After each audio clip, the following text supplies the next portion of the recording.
Suomen valtion velka suhteessa bruttokansantuotteeseen on tehnyt jälleen uuden ennätyksen.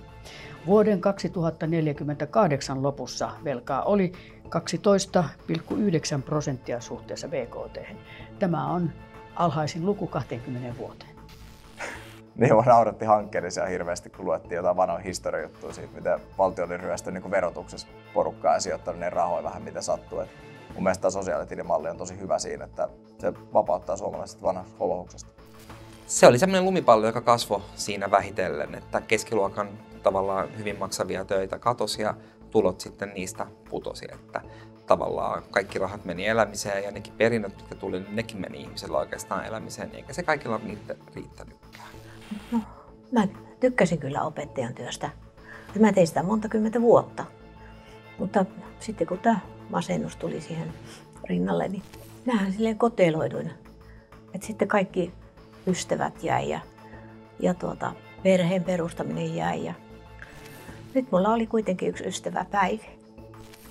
Kyllä mä muistan, kun mä hoidin sen mun ystävän Päivin poikaa Kimiä, niin kun se oli jo lapsena sellainen, se puhui jostakin osakkeista ja tällaisista jo teininä.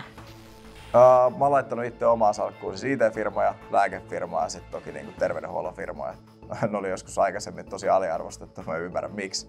Mutta toki itse painanut kovaa rahaa, iso käden sinne.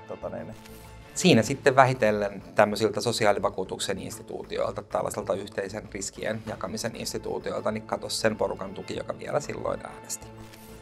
Kommunistinen hakkeriryhmä SSKP on tehnyt iskun Digi- ja terveysministeriön palvelujärjestelmään. Iskun jäljiltä pienituloisten suomalaisten sosiaalitileille on ilmestynyt ilmaisia lääkärikäyntejä. Kyberkeskuspoliisi kieltäytyy kommentoimasta tapahtumaa.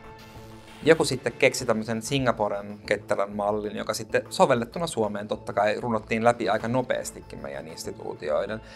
Siinä oli sitten pitkät siirtymäajat ja erilaisia lisiä iäkkäämmille ja näin. Kuitenkin se oli aika vallankumouksellista. Sitten kun mä jouduin jäämään töistä pois ja ei ollut työterveyttä, niin sitten mä elin sillä seniorilisällä, mikä me saatiin silloin siirtymäkaudella.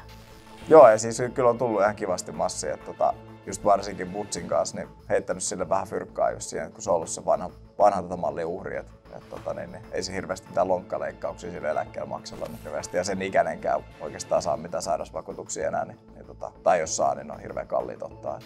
Oi siitä mä haaveilin, kun pääsis vielä se Englanti ja Ruotsi ja katsomaan niitä kuninkaiden linnoja. Mä rakastan niitä kuninkaallisia ja linnoja ja näitä. Mä niitä harmittaa, kun niitä haukutaan niin paljon. No mulla on sairausvakuutus, eläkevakuutus ja mikä ne maksaisi kuussa? Joku 1,5–2 tonnia, jotain sinne päin. Mä ihmettelen, että kaikille ei ole sitä käytössä, mutta kuitenkin ihan halpaa kuin saippua.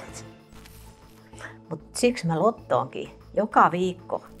Mulla on sama rivi ollut jo 20 vuotta. Vuoden 2052 kesäolympialaisten pitopaikaksi on valittu Helsinki. Tapahtuman kustannuksista vastaavat Volt Sports Oy ja sen alihankintakumppanit. Tässä kaikki uutisista. Oikein hyvää illanjatkoa.